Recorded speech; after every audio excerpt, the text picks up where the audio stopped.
Hello everyone. क्या हाल चाल। मैं आपका होस्ट एंड दोस्त रुहिल चारणी आप सभी का स्वागत करता हूँ आज के अपने सेशन में। आज का सेशन थोड़ा अलग होने वाला है। ना ही आज का सेशन जो है वो अपने ब्लूप्रिंट के ऊपर है, ना ही आज का सेशन जो अपना है वो अपना जियोग्राफी के वन शॉट लेक्चर्स के ऊपर। आज का सेशन जो अपना रहने वाला है वो क्लास 12 का साइकोलॉजी के जो चैप्टर की रिक्वेस्ट आई थी मेरे को, उस चैप्टर के वन शॉट लेक्चर्स होने वाले हैं।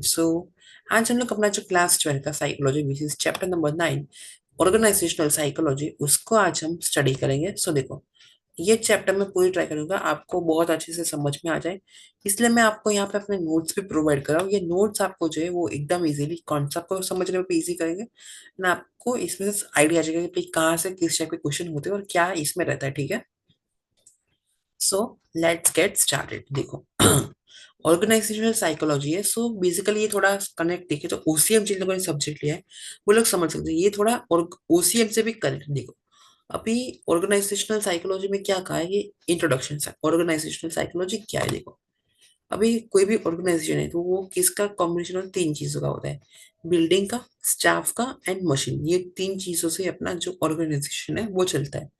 अभी एन ऑर्गेनाइजेशन मीन्स क्या, एक ऐसी जगह जहाँ पर लोग कोलैबोरेशन यानी कि साथ में काम करते हैं, वर्क कल्चर रहता है यानी कि काम करते हैं, और जहाँ पे बिल्डिंग, स्टाफ मेंबर, मशीन है, फिर जो इंस्ट्रूमेंट हम लोग यूज करें जैसे कि अभी स्कूल है, ठीक है।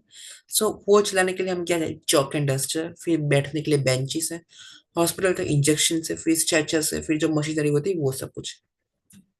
And instruments are required to provide the services, और ये इनका काम क्या होता है, सर्विसेज को प्रोवाइड करना। यानी कि ऑर्गेनाइजेशन एक ऐसी जगह है जहाँ पर लोग कोलेब्रेशन में काम करते हैं, जहाँ पे बिल्डिंग हो, स्टाफ मेंबर्स हो, मशीनरीज हो, इंस्ट्रूमेंट्स हो, जहाँ रिक्वायरमेंट हो, और लोग प्रोवाइड सर्विस करें। ठीक है, अभी एग्जांपल जैसे कि हमने बात की स्कूल से, हॉस्पिटल से, फिर कॉलेज से, पोस्ट ऑफिस एक्सेट्रा। ठीक है, अभी हम लोग आगे बात करें। देखो, आगे क्या कहा है, ये क्या काम करते हैं, to fulfil different goals like education and commercial भी need on organisation.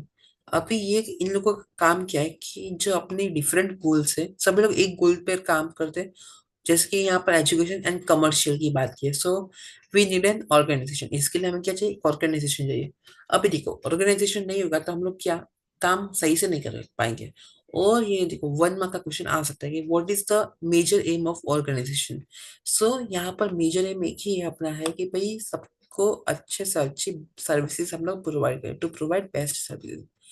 We need organization to attain few goals such as coordination of individual and group effect। अभी देखो, ऑर्गेनाइजेशन में एक तो क्या होना चाहिए कि टू अटेंड फ्यू गोल्स, हम अपने कुछ गोल्स को अटेंड करना चाहिए। जैसे कि कोऑर्डिनेशन लोगों का होना भी बहुत जरूरी इसमें आ जाता है, ऑफ इंडिविजुअल भी है और ग्रुप इफेक्ट। अभी मान लो इनकेस कोऑर्डिनेशन नहीं होगा, आपको यहाँ पे हम लोग एज अ बिजनेस ऑर्गेनाइजेशन आपके बिजनेस के पॉइंट ऑफ व्यू से देखिए।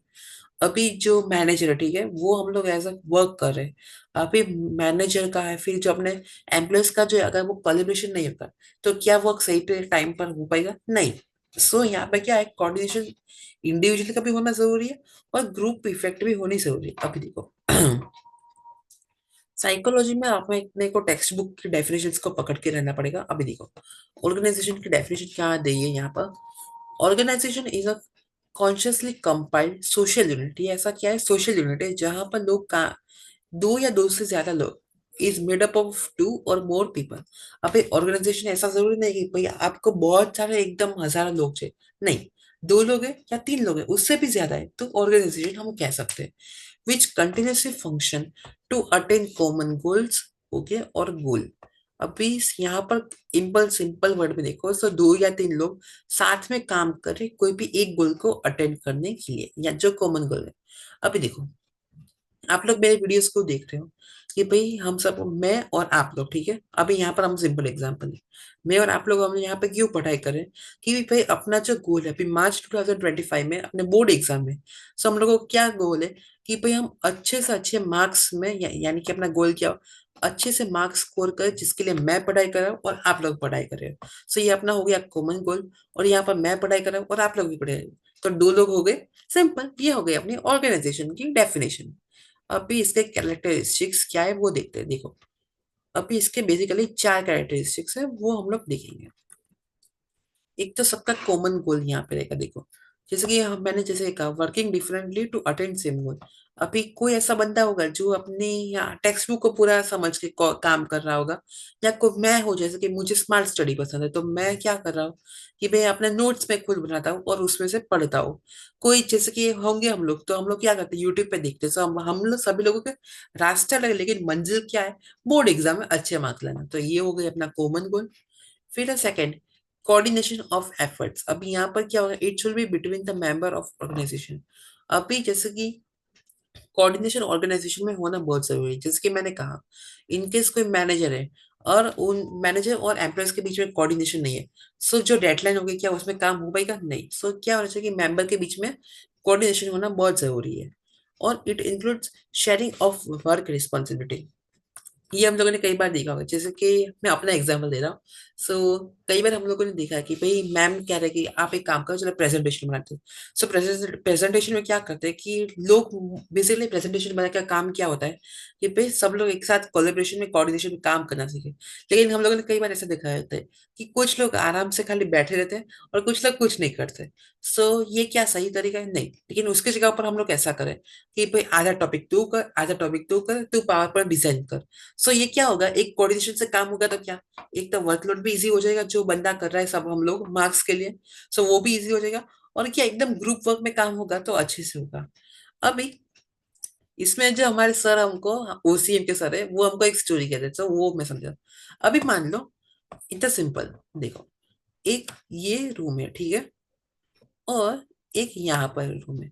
अभी ये जो रूम है, इसमें यहाँ पर मान लो कि ईंटें रखी है, ठीक है। अभी यहाँ से मान लो कि एक, हाँ, दो चार बंदे, ठीक है। अभी एक बंदा बैठा है और एक बंदा यहाँ से जा रहा है। अगर यहाँ से किसी को ये सारी पूरा ईंटों से भरा रूम है, यहाँ पर एक एक ईंट लेके जाएंगे तो कितना टाइम लगेगा? बहुत ज्यादा टाइम लगेगा।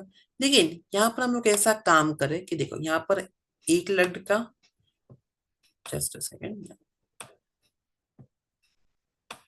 देखो थोड़ा ड्राइंग पे मत जाना, या मान लो एक बंदा यहाँ पर, फिर यहाँ पर दूसरी बंदी, दूसरी फ्रेंड, ठीक है, और यहाँ पर तीसरा, और दो यहाँ पे अंदर। सो मान लो अभी ये पांच लोग हैं, ठीक है। अगर ये पांचों की टीम एक काम करे कि भाई यहाँ से जो ईंट है वो यहाँ से इसको यहाँ पास कर दे, ये ईंट ये इसको पास कर दे, और ये ईंट इसको पास कर दे, और ये ईंट जो है वो यहाँ पे पास कर दे, काम कितना इजी हो गया। और वहीं पर अगर हम लोग करते हैं, एक ईंट तू ला, दो ईंट मैं लाता हूँ, तीन ईंट तू ला, क्या काम सही से होगा? नहीं। और एफर्ट्स भी ज्यादा देने पड़ेंगे। सो क्या कोऑर्डिनेशन होना चाहिए और इंक्लूड्स शेयरिंग ऑफ वर्क। ये यानी कि क्या, ऐसा नहीं कि भाई मैं तो एचआर मैं कुछ नहीं करूंगा, नहीं, मैं तो मैनेजर मैं कुछ नहीं करूंगा, नहीं, ऐसा नहीं। काम सब एक पर्पस के लिए कर रहे हैं, सो सबको साथ में मिलकर काम करना है। सो ये हो गई ऐसी बात। सो क्या हुआ, सभी के रिस्पॉन्स ले मान लो सबके डिसीजन आ रही है, लेकिन साथ में काम करके कितना सबका काम इजी हो रहा है, राइट? ये क्या है, अपना कॉमन गोल है, लाइक दैट। फिर है अपना third characteristics which is division of labour. अभी लेबर का डिवीजन क्या है वो हम लोग देखें। It is associated with the coordination. जैसे कि मैंने यहाँ पर कोऑर्डिनेशन की हम लोग सिंपल बात करें कि भाई अगर मान लो ये सारा कोऑर्डिनेशन हुआ तो क्या इजीली वर्क हो पाएगा? हाँ भैया, हो जाएगा। Work distribution is based on different type of task. अभी ये क्या कहता है, देखो इसमें सिंपल ऐसा, वो एग्जांपल नहीं, इसमें ऐसा देखो कि मान लो कि भाई कोई बंदा ऐसा है जो बहुत अच्छे से लिख लेता है। अभी हम लोग एक ग्रुप प्रोजेक्ट की बात करें, ठीक है, मान लो कि कोई ग्रुप प्रोजेक्ट दिया है। सो कोई बंदा ऐसा है जो बहुत अच्छे से लिख लेता है, कोई बंदा ऐसा है जो, जस्ट अ सेकंड,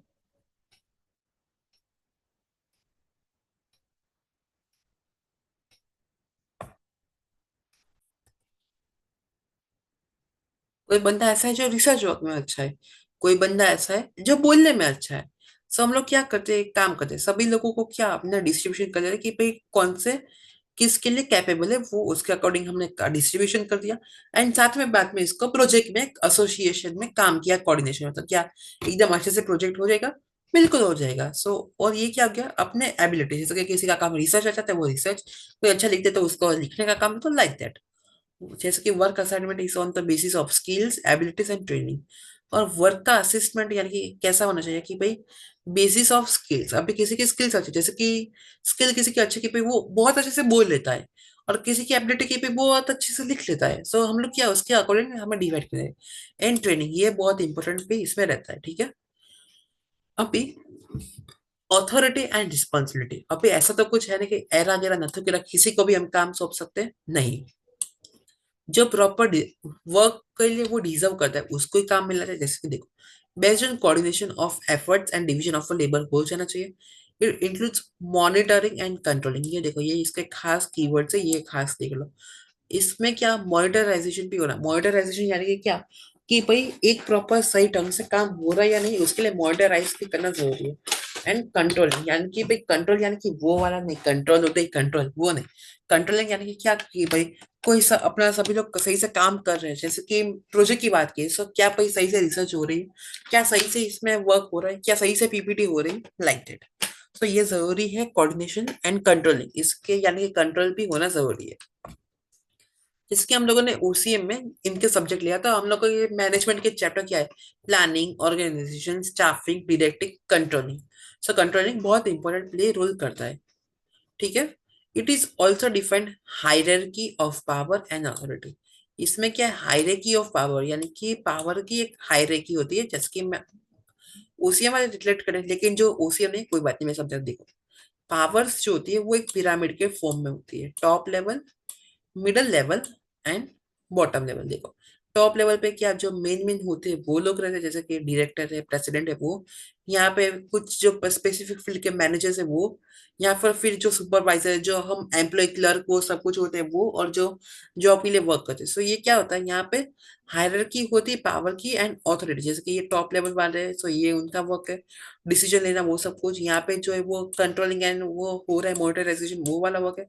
एंड यहाँ पर जो है वो वर्क जो प्रॉपर कर रही है या नहीं उसका, ये आपको सिंपल समझाने के लिए कर दिया, ठीक है। अब हम लोग बात करते हैं functions of organisation.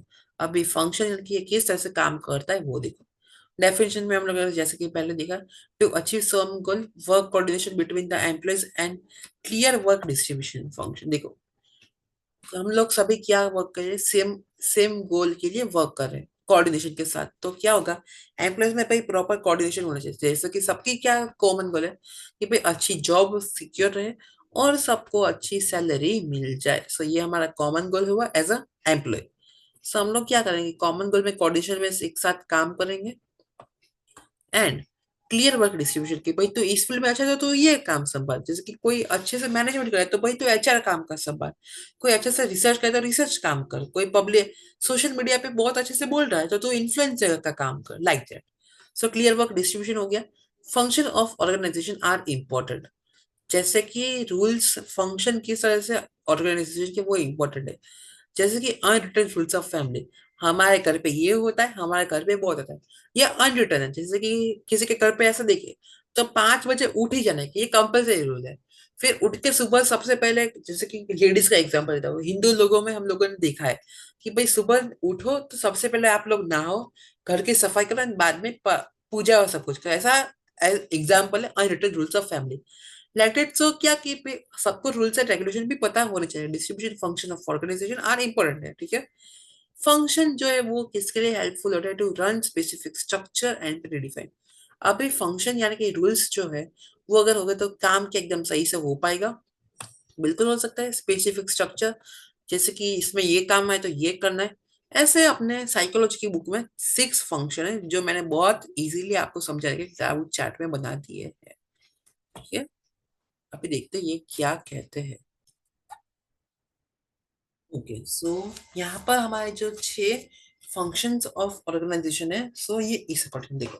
Work specialisation यानी कि इसमें क्या होता है कि वो depend on the nature of a work, कि भाई स्पेशलाइज फील्ड में कुछ जैसे कि देखो, यहाँ पर there are 2 ways, individual task और ग्रुप टास्क, ठीक है। सो यहाँ पर यहाँ पर हम लोग बात करें तो इंडिविजुअल टास्क, हालांकि कोई ऐसा होगा कि भाई नेचर ऑफ वर्क, जैसे कि ये डिफरेंट हो सकता है। जैसे कि depend on the nature of work, यहाँ पर लिखा ही है। फिर इसके 2 वे, एक तो इंडिविजुअल टास्क की जो अलग खुद के टास्क होते हैं वो, और कुछ ग्रुप टास्क, जैसे कि ऑर्गेनाइजेशन में कुछ ऐसे टास्क होंगे कि जो भी कुछ ग्रुप में होंगे, कि आपको सबको इतना टारगेट करना है, ये सब कुछ क्या होगा, कुछ टारगेट होते हैं वो ग्रुप में होते हैं। सो ये क्या है, वर्क स्पेशलाइजेशन यानी कि इसमें डिवाइड कर देने की इंडिविजुअल टास्क क्या है और ग्रुप टास्क क्या है, ठीक है। डिपार्टमेंटलाइजेशन यहाँ पर एंड रह गया। ओके, सो यहाँ पर डिपार्टमेंटलाइजेशन यानी कि डिपार्टमेंट करना है, जैसे कि based on the nature of duties, ठीक है। सो यहाँ पर हम लोगों ने क्या करना है कि भाई डिपार्टमेंट्स कर, जैसे कि आप ऑर्गेनाइजेशन में देखो। सो मार्केटिंग डिपार्ट, ऐसे आपने बहुत सुनेंगे कि ये मार्केटिंग डिपार्टमेंट है, ये सेलिंग डिपार्टमेंट है, ये मैनेजमेंट डिपार्टमेंट है। ऐसे क्या बहुत सारे डिपार्टमेंट, नेचर ऑफ ड्यूटीज, यानी कि मार्केटिंग वाले मार्केटिंग का काम करेंगे, सेल्स यानी प्रमोशन का काम करेंगे, फिर सेल जो हो।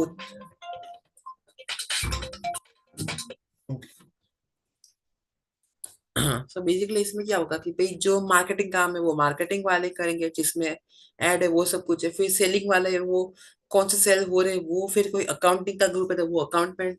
फिर मैनेजमेंट के भी बहुत अलग अलग ग्रुप है, जैसे कि कौन सा मैनेजमेंट है, ह्यूमन रिसोर्स मैनेजमेंट है, ये सारे क्या है वो अलग अलग नेचर ऑफ ड्यूटीज करती है। फिर ग्रुप टास्क की इन्वॉल्व, इसमें सारे के सारे ग्रुप टास्क होने भी जरूरी है। ऐसे कई बार मीटिंग भी होती है कि भाई सब साथ में, जैसे कि मार्केटिंग टीम साथ में आएगी, सेल्स की टीम साथ में आएगी, ह्यूमन मैनेजमेंट की टीम साथ में आएगी, यानी कि ये सब कुछ क्या इसमें। तो ये सब क्या कुछ क्या है कि भाई ग्रुप टास्क इज इन्वॉल्व, यानी कि दो चार ग्रुप को भी साथ में काम दे कि भाई चलो मार्केटिंग टीम और ह्यूमन रिसोर्स मैनेजमेंट टीम, आप दोनों साथ में काम करो। ऐसे क्या सारे ग्रुप के भी टास्क इन्वॉल्व इसमें हो सकते हैं। और ये क्या करता है, it gives better benefits of coordination, productivity and efficiently, yes. अभी देखो इसमें क्या होगा कि बेनिफिट एक तो होगा कोऑर्डिनेशन, या कि अलग अलग ग्रुप को करेंगे तो ग्रुप का क्या होगा, कोऑर्डिनेशन साथ में होगा कि भाई क्या काम जिसका एक्सपर्ट है वो साथ का कोऑर्डिनेशन हुआ। फिर प्रोडक्टिविटी, इसमें क्या होगी कि हर एक इंसान की प्रोडक्टिविटी जो है वो खास होगी, जैसे कि हमारे फ्रेंड्स का ग्रुप देखो, आपके हो या मेरे हो। सो कोई क्या होगा कि कोई अच्छे से लिखने में कोई अच्छा होगा, कोई बहुत अच्छे से समझाने में होगा। ऐसे क्या हर एक लोगों की प्रोडक्टिविटी क्या है वो अलग है। सो इस पे लोगों की क्या एफिशिएंसी भी बढ़ेगी कि भाई ये काम ऐसे देख, ठीक काम कर तू ऐसे करके देख। सो ये क्या हुआ, एक क्या होगा प्रोडक्टिविटी भी हो सकती है।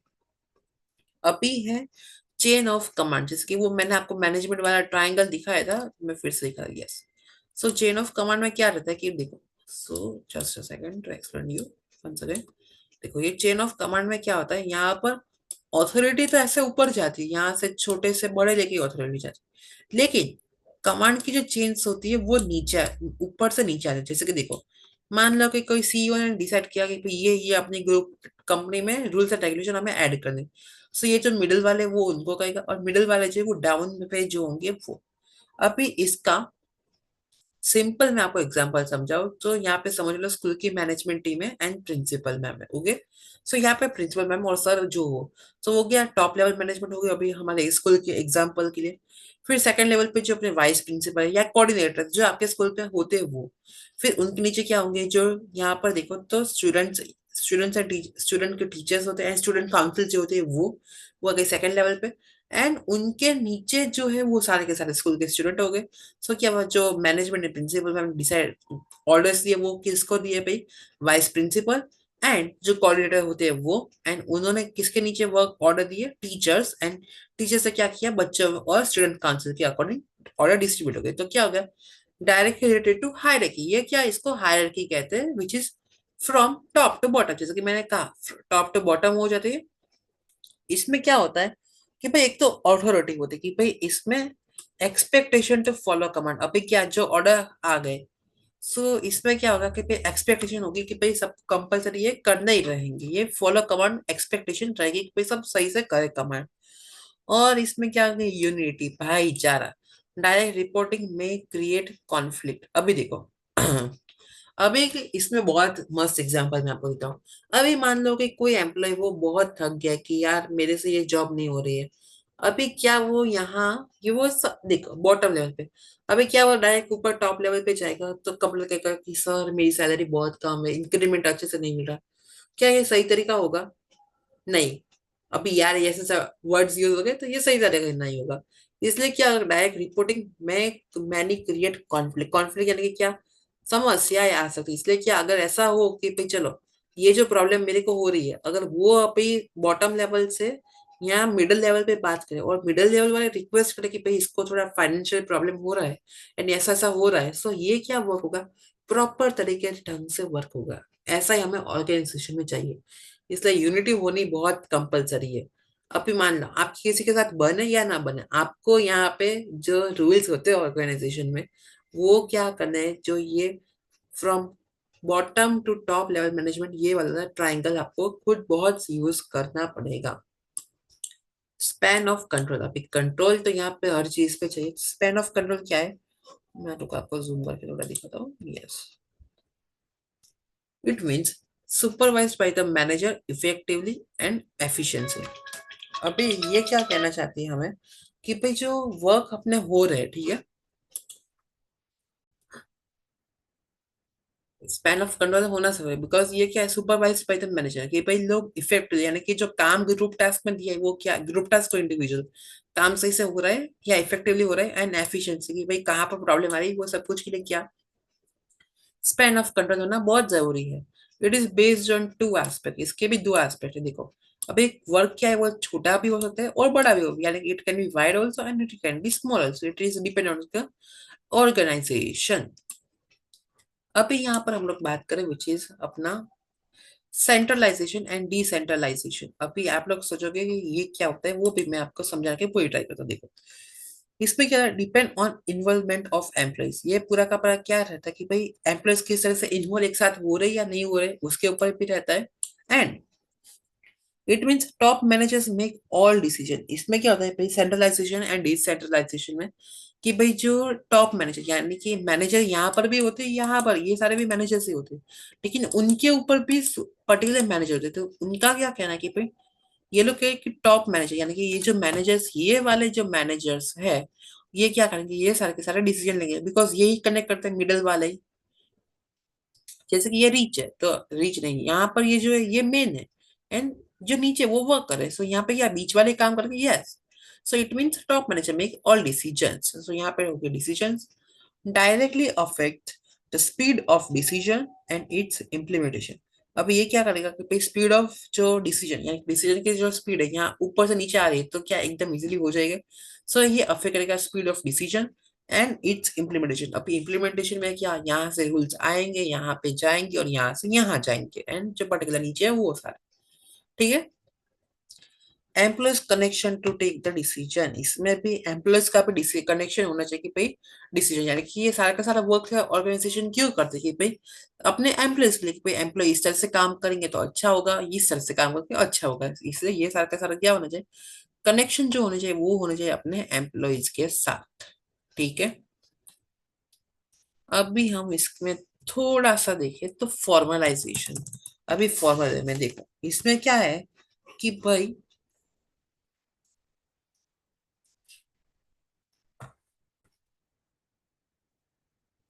अभी फॉर्मलाइजेशन, तो इसमें क्या होता है भाई, कि एम्प्लॉय को सबसे बने उतने कम लीस्ट फ्रीडम, ओछा, जिसको गुजराती में हम कहते हैं ओछा ओछे, यानी कम से कम फ्रीडम इसमें मिलती है। फॉर एग्जाम्पल मान लो कि भाई कंपनी के रूल्स है कि भाई आपको 9 to 5 में वर्क करना ही पड़ेगा, कभी ओवरलोड वर्क का आ जाए तो 5 to 7 8 भी बच सकते हैं। या फिर आपको इतने टारगेट, यानी कि बैंक का एग्जांपल देखे तो बैंक में ऐसा होता है कि भाई आपको इतने कस्टमर लाने ही है, इतने क्रेडिट कार्ड आपको बेचने हैं, तो यहाँ पर क्या होता है कि भाई फ्रीडम नहीं, उनको कंपलसरी इतना काम करना ही पड़ेगा। And some methods are, yes, same method and uniformly, ये कंपलसरी पे करना ही पड़ेगा आपको, इसमें कोई ऑप्शन भी नहीं है। डिफाइंड रूल्स एंड प्रोड्यूसर, इसमें भी क्या होगा कि ये डिफाइंड रूल्स भी करेंगे एंड प्रोड्यूसर भी करेंगे, फॉर्मलाइजेशन के फॉर्मल वे में करना ही पड़ेगा। इसलिए आप देखेंगे कंपनी में जब जॉब लेने हम जाते हैं तो क्या करते हैं भाई, ये लोग एक काम करते हैं कि भाई एक फॉर्मलाइजेशन का लेटर है कि भाई इसमें कंपनी के ये रूल्स है एंड इसके अकॉर्डिंग आपको वर्क करना पड़ेगा। जैसे कि भाई कई कंपनी में ऐसा होता है कि भाई आपको मोबाइल यहाँ पे सबमिट करते, आप इतने टाइम में मोबाइल यूज नहीं कर सकते, आप अपनी आईडी शेयर नहीं कर सकते, लाइक दैट। अभी यहाँ पर फॉर्मलाइजेशन के दो एस्पेक्ट है, यहाँ पर जो आप देख सकते हो, one is merit in which no free behaviour in alternative way, यानी कि फ्री बिहेवियर इसमें अल्टरनेटिव वे में नहीं रहेगा। And merit which is not able to work freely, देखो दोनों का क्या डिफरेंस है, कि भाई उसमें मेरिट में क्या है कि फ्री बिहेवियर आपका अल्टरनेटिव वे में नहीं रहेगा, और मेरिट में क्या है कि आप भाई फ्रीली काम कर ही नहीं सकते, ओके। सो आई होप आपको फंक्शन समझ में आ गए, ये हो गए अपने फंक्शंस ऑफ ऑर्गेनाइजेशन। अब ये types of organisational psychology, sorry structures, because subject wise psychology, लेकिन इसमें क्या है, अभी सिंपल, अभी देखो थोड़ा इसमें पहले की बात करें, सो ऑल स्ट्रक्चर में क्या था, किंग का रूल है जिसको मोनर्की कहते हैं, देखो इसमें क्या होता है कि भाई किंग जो कहे वो सब कुछ सही और बाकी सब लोग गलत। लेकिन अभी क्या है कि भाई इंडस्ट्रियलाइजेशन है, वो सारा के हम लोगों ने पढ़ा है, वो सब कुछ आया, तो अभी क्या है कि भाई काम के भी नए स्ट्रक्चर हमको जरूरत पड़ रही है, बिकॉज न्यू स्ट्रक्चर में क्या है, democratic rule that includes ruling system आए, फिर specific way of admin, admin का काम आ गया, फिर जुडिशियल सिस्टम आई है, ठीक है। अभी इसमें तीन डिवीजन अपने हो रहे हैं। ऐसा क्वेश्चन अपने आ सकता है साइकोलॉजी में, ठीक है। ये question section C and section D में क्वेश्चन आने की चांसेस है, देखो अभी इसमें क्या है, तीन डिवीजन है अपना, ठीक है, यानी कि तीन स्ट्रक्चर है। एक तो सिंपल स्ट्रक्चर है, फिर है bureaucratic structure and matrix structure. देखो इसमें क्या है, मैंने जो अपने टेक्स्ट बुक के जो मेन कीवर्ड्स है उसको उठाने की कोशिश की है, ताकि ये हम लोग सिंपल समझ सके। देखो सिंपल स्ट्रक्चर तो इसमें क्या है भाई, सेंट्रल अथॉरिटी रहेगी और इसमें मिनिमम फॉर्मेशन रहता है, ठीक है। और इसको या क्या कहते हैं, फ्लैट स्ट्रक्चर। ऐसा भी क्वेश्चन आ सकता है कि भाई write about flat structure in section B और सी में, ऐसे क्वेश्चन भी आ सकते हैं। और यानी कि ये क्या है कि हम लोगों ने देखे तो सोल प्रोप्राइटरशिप जैसा है कि भाई इसमें owner and administration is one person only. इसमें यानी कि राजा भी, यानी कि मैं मैनेजर भी मैं ही हूँ, मैं ही सफाई वाला, सब कुछ मैं ही। यानी कि इसमें क्या है, ओनर एंड एडमिनिस्ट्रेशन क्या है, एक ही बंदा रहता है। Direct reporting, no huge hierarchy. देखो अभी इसमें समझो कि भाई अपने मिडिल जो फैमिली की जो करियाना शॉप हम लोग है, जैसे ग्रोसरी शॉप है, ठीक है। सो ग्रोसरी शॉप में क्या है भाई, कि उसकी साफ सफाई है, जो उसका स्टॉक लाना है, क्या भाई अकाउंट्स के कैलकुलेशन, वो सब कुछ क्या भाई एक ही बंदा करेगा। सो क्या हुआ, ओनर एंड एडमिनिस्ट्रेशन जो है इसमें एक ही बंदा रहेगा। ये सिंपल है, यानी कि इसको हम अगर कहे ओसीएम की लैंग्वेज में, यानी कि बिजनेस की लैंग्वेज में, इसको कहते हैं सोल प्रोप्राइटरशिप, ठीक है। अभी है ब्यूरोक्रेटिक स्ट्रक्चर। इसमें क्या होता है भाई, कि भाई ये रन करता है लॉज रूल्स एंड रेगुलेशन। यानी कि इसमें क्या है कि भाई कुछ गवर्नमेंट के रूल्स है, फिर रेगुलेशन है, लॉज है, वो सब कुछ यूज होता है। इसमें क्या है, work specialisation is an important part, ये इसका कीवर्ड है कि भाई वर्क जो है स्पेशलाइजेशन में होना इम्पोर्टेंट पार्ट है। और types of work fees fix, जिसमें क्या है कि वर्क जो होते हैं वो फिक्स रहता है कि भाई ये काम यही करेंगे, ये काम इसमें यही रहेगा। और government and semi government officers are having it. इसमें क्या है, गवर्नमेंट भी रखती है एंड सेमी गवर्नमेंट ऑफिसर जो है वो भी ये काम कर रहे हैं। और इसमें क्या है भाई, specific power and responsibility divides the chain of command.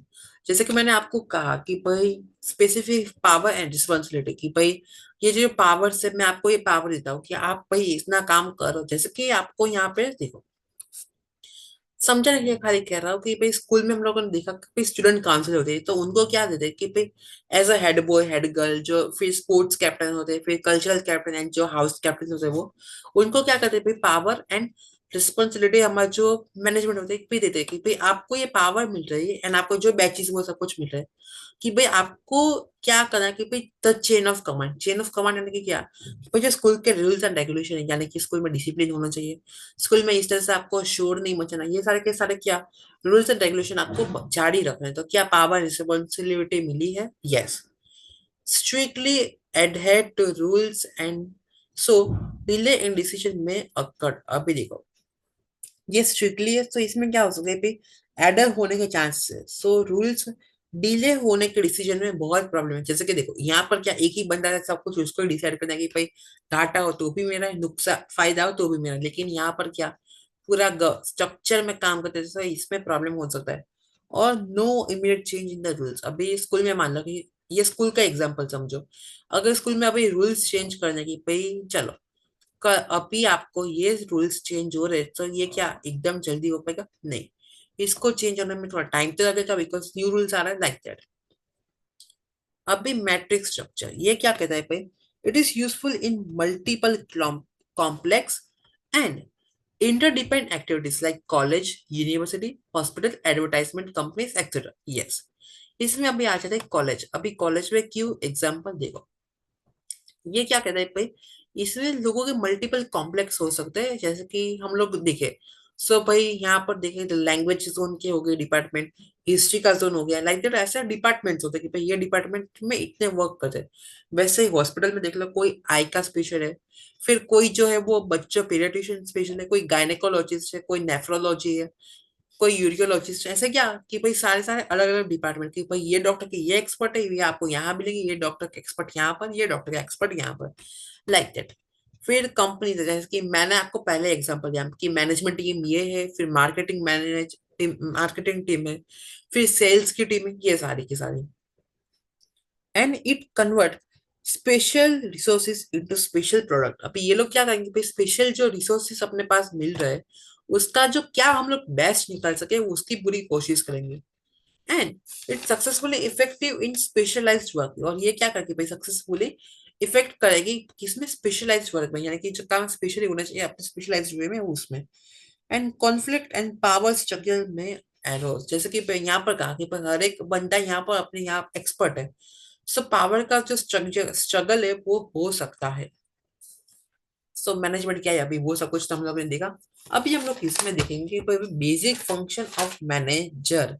Manager है भाई, तो उसका काम क्या करता है और किस तरह से इसका स्ट्रक्चर रहता है। यस, सो मैनेजर हुए तो उसको क्या लीडरशिप यानी पॉलिसी और डिसीजन मेकिंग का पावर है। ये सारे के सारे क्या है, फंक्शन है। सो इसमें क्या है कि देखो, लीडरशिप यानी कि सब लोग साथ में काम कर रहे हैं, जो कंपनी की पॉलिसी और डिसीजन मेकिंग है वो उसको संभाले। फिर ट्रस्टीज एंड प्रिंसिपल्स है, इसमें आ सकते हैं। और ये क्या करता है, बहुत इंपॉर्टेंट रोल करता है, बिकॉज विदाउट मैनेजमेंट, और मैनेजमेंट क्या, it is an art of getting things done through another. लोगों से काम करवाने की कला वही है मैनेजर का काम, ये यानी कि मैनेजमेंट। सो उसके लिए हमें क्या है कि भाई मेनली 5 चीजें होनी चाहिए, planning, organisation, staffing, directing. Yes, direct नहीं है इसमें, स्टाफिंग और लीडरशिप एंड कंट्रोलिंग है, ठीक है। लीडरशिप को या कंट्रोलिंग और डायरेक्टिंग वो लाइक सेम ही है, जैसे उसको कंफ्यूज मत, देखो। प्लानिंग है तो प्लानिंग क्या करता है कि प्लानिंग में क्या है, इन्वॉल्व गोल एंड रिस्पॉन्सिबिलिटी की भाई अपना एक जो लक्ष्य है कि इतना टारगेट करना है वो, एंड रिस्पॉन्सिबिलिटी जैसे कि क्या कौन क्या काम करेगा वो इसमें आ जाता है, सम गोल्स, ठीक है। It also involve goal defining methods, strategies, details and making etcetera. अभी यहाँ पर होता ही होगी भाई, सभी लोग इन्वॉल्व होते हैं कि भाई गोल डिफाइन, कि भाई इसमें मेथड हम लोग क्या कर सकते हैं प्लानिंग में, कि भाई अपनी कंपनी, ठीक है। सो अभी ये इसका ये हाल है, अभी आने वाले 5 साल में हम ऐसा क्या करेंगे भाई, कोई कंपटीशन इतना खास रहे नहीं, और हम लोग अपने कंपनी को अच्छे से अच्छा काम कर सकते हैं, लाइक दैट ऑर्गेनाइजेस। अब देखो इसमें क्या है, जो अपने चैप्टर का नाम है organisational psychology, it includes goal organization by taking responsibility, decision making, classification and types of job। अब इसमें क्या हो रहा है कि भाई कि गोल सबका ऑर्गेनाइजेशन में क्या है कि भाई रिस्पॉन्सिबिलिटी, कि भाई ये काम तू कर रहेगा, तो हम तेरे को रिस्पॉन्सिबिलिटी देता है, जैसे स्टूडेंट काउंसिल, तो उनको काम दिया गया, बच्चा होता है कि भाई आपको क्या करना है कि बच्चे एकदम प्रॉपर स्कूल के डिसिप्लिन एंड रूल्स को माने, ये आपका काम रहेगा। एंड आपको डिसीजन, यानी कि इनकेस कोई बच्चा आपका नहीं माने तो आपके पास डिसीजन है कि भाई आप इसको कुछ डांट सकते हो या आप उनके क्लास टीचर से बात करें, लाइक दैट।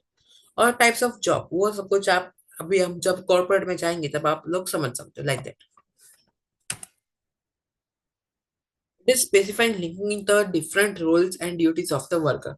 अभी जो वर्कर यानी कि डिफरेंट वर्क कर रहे हैं तो उनकी क्या रोल्स एंड ड्यूटीज क्या रहेंगी उसके ऊपर ये वर्क करता है। अब ये स्टाफिंग और अपॉइंटिंग, अपॉइंटिंग करना भी बहुत जरूरी है। देखो इसमें स्टाफ को अपॉइंटमेंट कैसे करें उसके भी प्रोसेस आने वाले हैं, वो मैं अभी आपको पढ़ा दूंगा, डोंट वरी, ठीक है। अभी क्या है स्टाफिंग और appointing, it means selecting and recruiting the staff, कि भाई ऐसा बंदा पसंद करना कि भाई जो अपने जॉब और कंपनी के लिए अच्छा हो, और सिलेक्ट करना कि भाई ये अच्छा, अगर मान लो इसको अगर हम लोग सिलेक्ट कर रहे हैं अपनी कंपनी के लिए अच्छे से काम करना चाहिए, फिर किसी एरे गिरे नथु गिरे को सिलेक्ट कर ले तो साइंस बनाता नहीं है। इसमें क्या कि भाई रिक्वायर्ड जॉब एनालिसिस होना चाहिए, और रिलायबल मेथड्स ऑफ सिलेक्शन होना चाहिए, जो अभी हम आगे पढ़ेंगे, don't worry. Plan staff development through skill based training. अब भी मान लो कि भाई हर एक कंपनी के कुछ अलग रूल्स होते हैं, तो उसमें के लिए क्या होना चाहिए कि भाई स्किल बेस्ड ट्रेनिंग, कि भाई हमारी कंपनी में ऐसे काम होता है, लाइक दैट। अब लीडरशिप, इसमें क्या होता है भाई, इसमें स्किल ऐसी होनी चाहिए कि भाई लोग कोऑर्डिनेशन में काम करें, कम्युनिकेशन पे, भाई मन में ही बात दबा के ना बैठे। सभी लोग क्या करें कि भाई बातें करें कि भाई ये प्रॉब्लम हो रही है तो इसका ये समाधान है। बिकॉज हम बातें करेंगे तो बात का समाधान आएगा, वरना कुछ समाधान आने वाला है नहीं। फिर एक कम्युनिकेशन या लाइक दैट डायरेक्शन की चल भाई ये प्रॉब्लम है तो इसका ये सॉल्यूशन निकाल, इनके ऐसा नहीं हो रहा तो तू ये कर सकता है। अभी इसमें मैनेजर को मोटिवेशन भी करना पड़ता है। कोई बात नहीं अगर इस प्रोजेक्ट लाइक दैट कि भाई कोई बात नहीं अगर इस प्रोजेक्ट में हम लोग फिर कोई बात नहीं हम अच्छे से मैनेज करेंगे, कुछ चीजों में जो मिस्टेक है उसको ओवरकम करेंगे। लाइक दैट इसकी मोटिवेशनल एबिलिटी भी होनी चाहिए। और effective method to handle conflict, अगर कोई समस्या आ जाए तो इसका क्या समाधान हमें कर सकते हैं वो। अभी कोविड का टाइम याद करो 5 साल पहले, जब कम सब कुछ बंद हो गया था ऑनलाइन, ठीक है, ऑफलाइन सब कुछ हो गया था, तो हम लोगों ने कंपनीज में क्या लोगों ने किया कि कोई बात नहीं अभी ऑफलाइन सब कुछ हो गया है तो वर्क फ्रॉम होम का जो सिस्टम है वो आए कि भाई आपको ये घर पे सारे लोग मिलकर काम करेंगे। तो ये ऐसी जो मेथड हमें इफेक्ट यूज करनी पड़ेगी भाई, काम भी होना चाहिए और कॉन्फ्लिक्ट ना हो, ठीक है। कंट्रोलिंग ये तो बहुत जरूरी, कंट्रोल होना चाहिए थ्रू अप्रोप्रिएट स्ट्रक्चर सेटअप। भाई जो अप्रोप्रिएट स्ट्रक्चर होता है उसके अकॉर्डिंग काम होना चाहिए, प्रॉपर ड्यूटी की भाई जो मैनेजमेंट में अच्छे तो उसको मैनेजमेंट का काम दो, जो अच्छे से मार्केटिंग करते हैं उसको मार्केटिंग का काम करो। लाइक दैट कि भाई प्रॉपर ड्यूटीज और असाइनमेंट होने चाहिए। और वर्क कोऑर्डिनेशन सबका साथ में होना चाहिए, कोऑर्डिनेशन तो बहुत जरूरी है। Target oriented report collection through giving rewards and punishment. अभी कोई मान लो कि कोई बंदा बहुत अच्छे से काम करे तो उसको हम लोग क्या कि भाई और अच्छे से काम करे, वो लोग इससे इंस्पायर, जैसे कि हम लोग कहते हैं वो हम लोगों ने पता है वो कहानी से वो बंदर और टोपी वाले की। तो उसपे क्या था कि भाई वो जैसे अगर वो टोपी फेंकता है तो लोग क्या करते हैं ऐसे वो टोपी फेंकने लगते हैं लाइक दैट। सो ये एग्जाम्पल खाली ऐसे समझाने के लिए कि भाई वो जैसा अगर अच्छे से करोगे like that. So through giving rewards and punishment, अभी ये क्या है वो स्टोरी वाला पॉइंट कैंसिल कर दो समझने के लिए, ये पॉइंट बोलती इसीलिए। रिवॉर्ड एंड पनिशमेंट, मान लो कि कोई बंदा बहुत अच्छे से काम करते है उसको एम्प्लॉय ऑफ द मंथ है, फिर कोई कुछ वाउचर्स दे सकते हैं, या फिर कुछ इंक्रीमेंट सैलरी का भी हो सकते हैं, या फिर कोई सिंपल अच्छा पावर की रिस्पॉन्सिबिलिटी भी दे सकते हैं, ठीक है। एंड पनिशमेंट, मान लो कि ये बंदा अच्छे से काम नहीं कर रहा तो उसकी सैलरी में से पैसे कट सकते हैं, उसको नोटिस पीरियड का टाइमिंग मिल सकता है लाइक दैट। और result comparing evolution to improve performance, so इससे क्या होगा कि भाई रिवॉर्ड देंगे तो उसको क्या कि यार मेरे को इतना अच्छा रिवॉर्ड दिया है तो मैं और अच्छे से काम करूंगा। और पनिशमेंट, तो इन्होंने मेरे को पनिशमेंट दी अब देखो मैं वो अच्छे से काम करके दिखाऊंगा ताकि ये मेरे को ऐसा ना कर सके लाइक दैट। अभी रोल ऑफ मैनेजर, मैनेजर के रोल क्या रहते हैं, इसके 3 रोल है देखो। आई होप आपको दिख रहा है, yes, interpersonal, informational and decisional. अभी इंटरपर्सनल क्या होता है कि भाई remain in contact with in outside people, यानी कि यार कांटेक्ट पे भाई जो कंपनी के लोग है वो, और आउटसाइड यानी कि जो बाहर के लोग है उसके साथ कांटेक्ट इसको रखना पड़ता है, इंटरपर्सनल पे रहना पड़ता है। प्रोवाइड लीडरशिप, यानी लीडरशिप की स्किल्स होनी बहुत जरूरी है। सिलेक्टिंग, ट्रेनिंग, मोटिवेटिंग, यानी कि अच्छा स्टाफ सिलेक्ट करना, फिर उसको ट्रेन किया कि भाई ऐसे काम होता है वो, और उसको इनके से डाउन फील कर तो उसको मोटिवेशन देना। और मेंटेन द डिसिप्लिन कि भाई जो कंपनी का डिसिप्लिन है वो कंपलसरी यहाँ पर होना ही चाहिए। फिर मैनेजर जो है वो इंफॉर्मेशनल होना चाहिए, यानी कि उसके पास हर एक चीज की क्या इंफॉर्मेशन हो जाए कि चलो कंपनी में इतने लोग हैं ये इतने अच्छे से काम कर रहे हैं, और ये क्या समराइजिंग ऑफ द डेटा होना चाहिए कि भाई ये लोगों के इस तरह से काम हो रहा है। And role of a spoke person, यानी कि जो ऊपर के लोग होंगे उनकी बात नीचे तक पहुंचाने वाला, और नीचे की जो बात है वो ऊपर तक पहुंचाने वाला कौन हो जाए, मैनेजर होना चाहिए। यानी कि मैनेजर क्या है कि जो बीच की सीढ़ी है वो है। और मैनेजर क्या है कि भाई वो डिसीजनल होना चाहिए कि भाई इसके पास क्या है ओकेशनल रोल, यानी कि कहाँ कुछ जगह ऐसे हो गए कि भाई मैनेजर का रूल्स रोल जो है डिसीजन लेने पड़ेंगे, जैसे कि लाइक सर्चिंग न्यू आइडियाज, फिर टास्क एंड मेथड्स, वो क्या उसको फाइंड करने पड़ेंगे। एंड अलॉटमेंट ऑफ ड्यूटीज कि भाई ये वक्त तू अच्छे से कर रहा है तो इसको संभाल, तू अच्छे से ये करे ये कर। यानी कि क्या uses of resource in optimum way, यानी कि जितना बन सके उतने कम वे में हम लोग यूज करें, यानी कि जितनी जरूरत है उसके अकॉर्डिंग। अभी यस अभी ये जो टॉपिक का क्वेश्चन है वो बहुत ही इंपॉर्टेंट आ सकता है, which is method of selection. Method of selection क्या है कि भाई इसके अंदर अभी अपने 4 मेथड आएंगे ना, वो मैं आपको समझा दूं। देखो मेथड ऑफ सिलेक्शन क्या है भाई, to cater the demand of a modern era. अभी लोग तो हजार जॉब के लिए आते हैं, लेकिन उसमें से जो अच्छा है उसको अच्छे से फाइंड करने के लिए हम लोगों को क्या मेथड ऑफ सिलेक्शन की जरूरत पड़ती है। इसमें क्या कंटिन्यूअसली जो चेंजिंग टेक्नोलॉजी उसके साथ भी होना चाहिए, अच्छी स्किल्स, एटीट्यूड, नॉलेज, फिर डिग्रीज, वो सब कुछ भी होना जरूरी है। And to handle psycho physical and psycho social factors of working pattern. Psycho physical यानी कि भाई फिजिकली भी वो फिट होना चाहिए, सोशली यानी कि किसी के साथ वो कम्युनिकेशन अच्छे से कर सकता है वो, एंड उसमें क्या है कि भाई group and individual success and progress का काम कर सके। अगर सही बंदा होगा तो कंपनी को ऊपर ले जाएगा, और अगर गलत बंदा आ गया तो कंपनी को डुबा सकता है, like that. To achieve constructive goals objective of a organisation. अभी देखो मैंने यहाँ पे पेंसिल से लिखा है, सो इसमें क्या होता है कि भाई सबसे पहले मैं ऊपर से समझो, देखो आपके पास एप्लीकेशन आती है, फिर आप उसका इंटरव्यू लेते हो, फिर उसका रिटन टेस्ट होता है, एंड परफॉर्मेंस सिमुलेशन टेस्ट होता है, वो अभी देखो। मेथड में क्या होता है कि भाई हम लोग फॉर एग्जांपल देखो, इसमें एडवर्टाइजमेंट निकालते हैं न्यूज़पेपर एंड ऑनलाइन प्लेटफॉर्म में, जैसे कि स्कूल में कि भाई हमको अभी न्यू टीचर चाहिए इस सब्जेक्ट के लिए, सो आप इसमें एडवर्टाइजमेंट में हम न्यूज़पेपर में देखिए कि हम लोगों को इस सब्जेक्ट के लिए न्यू टीचर चाहिए, तो आप प्लीज इसमें अप्लाई कर सकते हो। और अभी तो इंस्टाग्राम वो सब कुछ में भी आने लगे, फिर स्पेसिफिक फॉर्मेट वो सब कुछ कि भाई जो इंग्लिश में हम लोगों ने एप्लीकेशन राइटिंग में देखा, ये उसकी बात हो रही है। And it helps to establish, yes, it helps to establish relationship between the employees history and his her work efficiency. अभी जो एप्लीकेशन हम लोग बनाते हैं, जॉब एप्लीकेशन जो हम लोगों ने बनाई होंगी, इंग्लिश में आती है क्वेश्चन, ठीक है।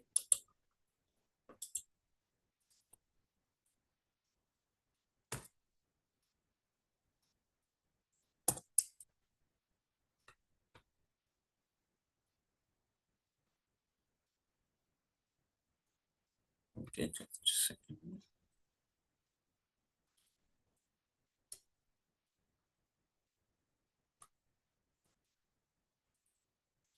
यानी कि यार थोड़ा इंग्लिश हो गया। सो इसमें क्या होता है कि भाई स्पेसिफिक जॉब एप्लीकेशन से क्या पता चलता है कि भाई बंदा किस तरह से काम कर लेता है, इसकी क्या हिस्ट्री और ये सब कुछ रहा है, तो ये हमें पता चल जाता है इसका पास्ट एक्सपीरियंस क्या रहा है एंड वो सब कुछ। अभी एप्लीकेशन हो गए, फिर interview, face to face interview. हमेशा देखो इंटरव्यू कैसे फेस टू फेस ही होता है कि भाई कुछ ऐसे कुछ चीजें ऐसी लिखी होंगी कि भाई वो सीवी के अंदर बहुत अच्छी लिखी होंगी, और कुछ ऐसे ऐसे होंगे कि भाई फेस टू फेस बात करेंगे तो आइडिया चल जाएगा कि भाई ये सही लिखा या फिर नहीं। It is useful to take decision of selection कि भाई ये बंदा सिलेक्ट करने के लिए अच्छा है या नहीं। अभी आप देखिए कई बार स्कूल में भी ये होता है कि भाई इनके कोई सब्जेक्ट के लिए टीचर चाहिए, तो उनका क्या इंटरव्यू होता है, इंटरव्यू आने की क्या जो प्रिंसिपल एंड जो मैनेजमेंट टीम होती है वो भी बात करती है। एंड कई बार क्लासरूम इंटरव्यू होता है, क्लासरूम इंटरव्यू में क्या कि सारे बच्चे आपके सामने बिठा देंगे और आपको ग्रीन बोर्ड पे रख देंगे कि भाई चलो आप हमको पढ़ा के दिखा कि भाई ये टॉपिक है, ठीक है। ऐसा स्कूल में होता है कि भाई जिससे पता चले कि भाई इसकी टीचिंग स्किल कैसी अच्छी है या नहीं है। मान लो कि अभी आपके पास बहुत अच्छी डिग्रीज है कि भाई आपके बी फॉर एग्जांपल आर्ट्स वाले तो बीए किया है, एमए किया है, बीएड किया है, और आपको कहे कि भाई आप इंग्लिश टीचर हो, और आपको दो इंग्लिश के वर्ड्स या फिर दो बच्चे एक ग्रामर के क्वेश्चन पूछे कि सर अफर्मेटिव सेंटेंस क्या है, असर्टिव सेंटेंस क्या है, और आपके ऐसे पसीना छूट जाए, तो क्या पता चलेगा कि भाई चलो ये इस जॉब के लायक है नहीं। ये किसी को पर्सनली मैं कहना नहीं चाहता, लेकिन ये एग्जाम्पल लाइक दैट। सो क्या हो गया कि need to conduct neutral selection procedure. Success key is the capability of the interview, यानी कि पता चल जाएगा कि भाई कितने पानी में है, लाइक दैट। अफेक्टिंग फैक्टर्स देखो इसमें क्या है कि प्रेजुडाइज व्यूज है, उसके जनरलाइजेशन है, वो सब कुछ इसमें पता चल जाता है। अभी रिटन टेस्ट कई होते हैं जिसको हम लोग एग्जाम वो सब कुछ कहते हैं। Just second.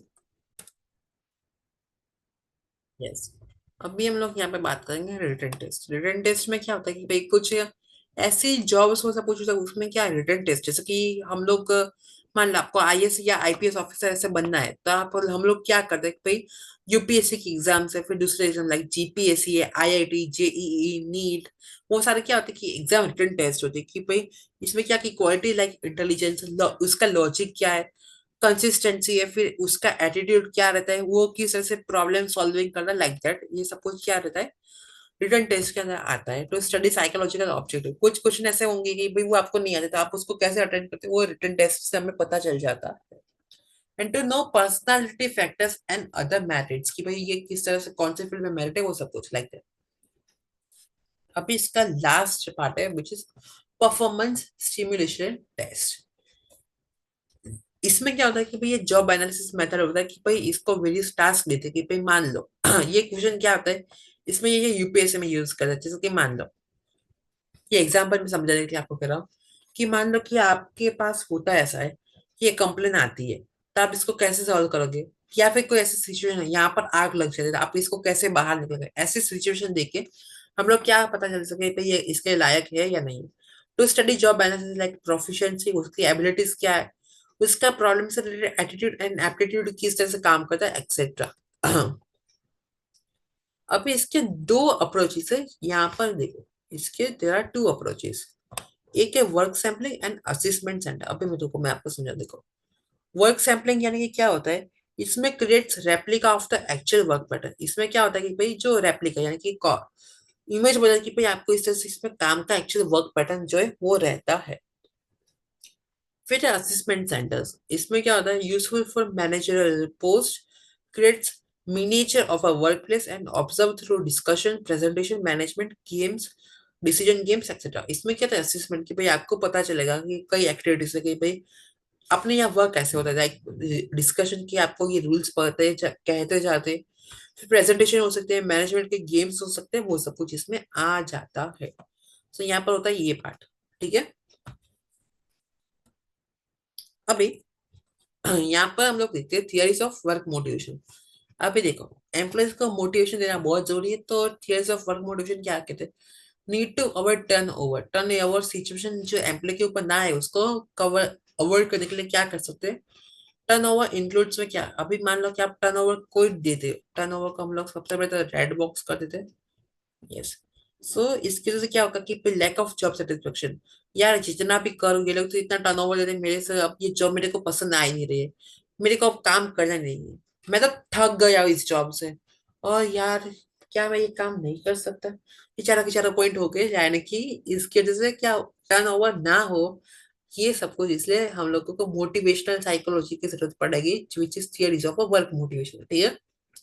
सब मोटिवेशन क्या होता है कि भाई एक तो सोशल होता है एंड फिजिकल होता है, देखो।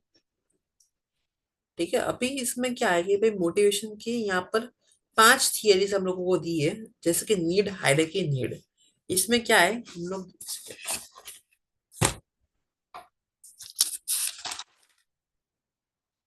यस। अभी नीड, हायरार्की, नीड्स में क्या कहते हैं कि भाई उसकी जो नीड्स है उसके अकॉर्डिंग हम लोग दिखना चाहिए। और हायरार्की नीड्स में बात करेंगे गोल सेटिंग, यानी कि उसके lower and higher level goals होने चाहिए वो। फिर reinforcement includes financial benefits, honours, prize, promotion etcetera. जैसे कि मोटिवेशन यानी कि मैंने कैसे कहा कि भाई अच्छे से काम कर रहा है तो उसको री इन्फोर्समेंट, यानी कि चलो आपको इतना इंक्रीमेंट दे रहे हैं, आपको एम्प्लॉय ऑफ द मंथ का अवार्ड है, या फिर आपको सैलरी में इतने परसेंटेज चलो बढ़ा देते लाइक दैट। फिर एक्सपेक्टेंसी, इधर टर्म ऑफ ओवर टाइम पे एंड पेड हॉलिडे वर्क।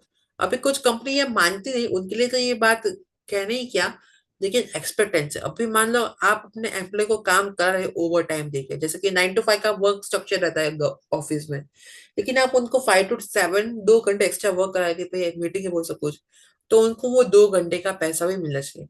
और कई बार आप लोगों ने वर्क फ्रॉम होम में देखा होगा कि फिर दिवाली के टाइम पर भी लोग काम कर रहे हैं, तो क्या जो हॉलीडे वर्क है उसमें भी उनको पैसा मिलना चाहिए। फिर equity, equal tolerance and quality in the same job भी कंपलसरी होनी चाहिए। ठीक है। सो बेसिकली आज के टॉपिक में हम लोगों ने मैनेजर का देखा। अभी मोटिवेशन किस तरह से देखे वो, एंड मार्केटिंग एंड एडवर्टाइजमेंट। अभी देखो, ऑर्गेनाइजेशन है उसके लिए ये बहुत चीजें जरूरी है, अगर मार्केटिंग अच्छी होगी और एडवर्टाइजमेंट अच्छी होगी सो होगा। देखो, अभी यहाँ पर मैं 2 4 कंपनी की टैगलाइन बोली तो आपको तरह तैयार हो जाएगी, जैसे कि जिंदगी के साथ भी, जिंदगी के बाद भी। ये हो गई LIC, स्वाद सुगंध का राजा, कौन बने बढ़िया खाना, बादशाह मसाला, टेस्ट पे बेस्ट, मम्मी और एवरेस्ट। सो ये सारे की सारे क्या है, मार्केटिंग के एडवर्टाइजमेंट की है। सो ऐसी बहुत सारी चीजें यहाँ पर इम्प्लीमेंट करती है, जैसे कि देखो इसके फीचर्स हम लोग बात करें तो pleasant personality, hard working ability. जैसे कि यहाँ पर क्या है कि एलआईसी की एग्जांपल देखो तो वो क्या कहता है कि भाई पर्सनालिटी और हार्ड वर्किंग एबिलिटी, ये जिंदगी, आपकी जिंदगी के साथ भी और आपकी जिंदगी की बात भी है। सो ये क्या कहता है कि भाई सेल्फ कॉन्फिडेंस और सेल्फ कंट्रोल भी इसमें हेल्प करता है। फिर हॉनेस्टी है उसकी कमांड। देखो अभी फीचर्स देखे तो मार्केटिंग एडवर्टाइजमेंट के, इसमें हॉनेस्टी है, फिर कमांड और लैंग्वेज, सॉफ्ट स्पोकन नेचर है, ये सब कुछ आ जाता है।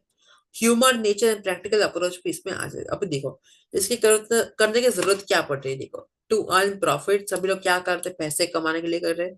टू सेल प्रोडक्ट, जैसे कि यहाँ पर हम लोगों ने बात की थी एवरेस्ट, एवरेस्ट का मसाला, टेस्ट बेस्ट मम्मी और एवरेस्ट। अगर मसाले बिकेंगे तो उनको प्रॉफिट मिलेगा, तो उनके प्रोडक्ट सेल होंगे और पब्लिक का क्या अटेंशन इस पे आएगा। ठीक है। To increase number of buyers, so क्या हुआ, एवरेस्ट कंपनी के मसाले बढ़ गए। देखो यहाँ पे मैं किसी कंपनी को एज अ टॉलरेट नहीं करा, लेकिन ये खाली समझने के लिए एग्जांपल देखो तो सही है। To create more demand and supply, देखो ज्यादा डिमांड होगी तो ही सप्लाई ज्यादा होगी। ठीक है, इसलिए बिकॉज ये सारे के सारे जो डेली लाइफ के पैसे कमाने हैं, प्रोडक्ट को सेल करना है, पब्लिक अटेंशन पाना है, फिर नंबर ऑफ बायर्स हमको बढ़ाने और मोर मोर डिमांड एंड सप्लाई हमको करनी है, इसलिए चाहिए मार्केटिंग और एडवर्टाइजमेंट। ठीक है। ओके चलो, मानने में नहीं आ रहा, अपना आज का यहाँ लास्ट टॉपिक आ किया, which is medium of ad. देखो इसको मुझे कहने की जरूरत नहीं है, हम सब आप सभी लोग भी होशियार है, लेकिन फिर भी ऐसे टॉपिक में देखो तो क्या कहते हैं, मीडियम ऑफ एडवर्टाइजमेंट। तो इसमें क्या है, यस,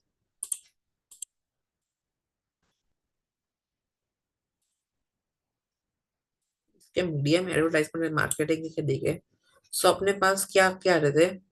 एक तो सबसे पहले न्यूज़पेपर और मैगजीन्स। जैसे कि हम लोगों ने देखा कि न्यूज़पेपर में कुछ लोग जाहिरात देके भाई यहाँ पर बिजनेस खुले तो आप लोग यहाँ पे जरूरत आना। और मैगजीन है तो मैगजीन भी कई बार होती है कि जैसे कि कुछ बिजनेस की मैगजीन होती है, like that. TV, radio and movies, कुछ चीज ऐसी होती है कि भाई वो मूवीज के अंदर भी आती है और कुछ चीज रेडियो के अंदर भी होती है। अभी आप तो देखना, आप कई बार मूवी देखना अपने आसपास के सिनेमा हॉल में जाना, तो आपको कुछ कंपनीज के या कुछ मूवीज के जो आने वाले बैनर्स होते हैं या कुछ एडवर्टाइजमेंट आपको दिखाई जाती है, लाइक दैट। एंड यहाँ पर सिंपल समझो तो एग्जाम्पल में देखो, ये किसी प्रोडक्ट का एग्जाम्पल नहीं है, लेकिन आप देखो जो हम लोग मूवी देखने जाते हैं तो वहां पर क्या होता है कि भाई अक्षय कुमार की वो एड दिखाई जाती है, हीरोगिरी फूफू करने में नहीं है, भाभी को वो सैनिटरी पैड्स देने में। तो ये एक एग्जाम्पल है, तो इसमें क्या होता है कि भाई मूवीज में हम लोग इन्हें एडवर्टाइजमेंट दी, लाइक दैट, ये एक एग्जाम्पल यूज हो सकता है यहाँ पर। और बाकी सारे एग्जाम्पल तो आप लोग बहुत होशियार हो, मुझे मेरे को मालूम है, मेरे को देने की जरूरत भी नहीं है। अभी यहाँ पर दूसरे, अभी आज के टाइम की बात करें, देखो ये सब कुछ तो newspaper, magazine, TV, radio, movies, ये सब कुछ तो पहले से चलता आ रहा है। लेकिन आज का अपना जो ये टेक्नोलॉजी वाला है, तो इसमें क्या यूज हो सकता है। इसमें अपने आ जाते हैं mobile phone, computers, email, SMS, फिर अपने social media apps like Facebook, Instagram, Twitter etcetera. तो इसकी मदद से भी हम लोग मार्केटिंग एंड कर सकते हैं और एडवर्टाइजमेंट कर सकते हैं। अभी आप लोग देखना कि भाई मोस्टली लोग क्या प्रेफर करते हैं कि भाई अपने कुछ बिजनेस है तो उसकी ऐड दे दो फेसबुक पे, इंस्टाग्राम पे और ट्विटर पे, जो अभी एक्स बन गया है, इसका सॉफ्टवेयर का नाम चेंज हो गया लेकिन अभी याद नहीं है। सो क्या होगा कि भाई इससे भी आज के टाइम पे बहुत ज्यादा एडवर्टाइजमेंट एंड मार्केटिंग हो रही है। लो, यहाँ पे अपना हो जाता है chapter number 9 which is organisational psychology, यहाँ पर अपना चैप्टर होता है खत्म। आई होप आपको आज का जो चैप्टर है वो बहुत इजीली समझ में आ गया। इनकेस आपको कोई प्रॉब्लम हो रही है तो प्लीज आप मेरे को कमेंट करके कहो, मैं आपके चैप्टर के कमेंट सॉल्व करके पूरी ट्राई करूंगा। Like and share the video and have a subscribe. अगर आपको सेशन अच्छी लगे तो आप खाली इतना कमेंट करना, तो हम लोग इसके दूसरे सेशन से वो भी कंडक्ट करेंगे। ठीक है। So that's it from my side. Have a nice day, thank you everyone.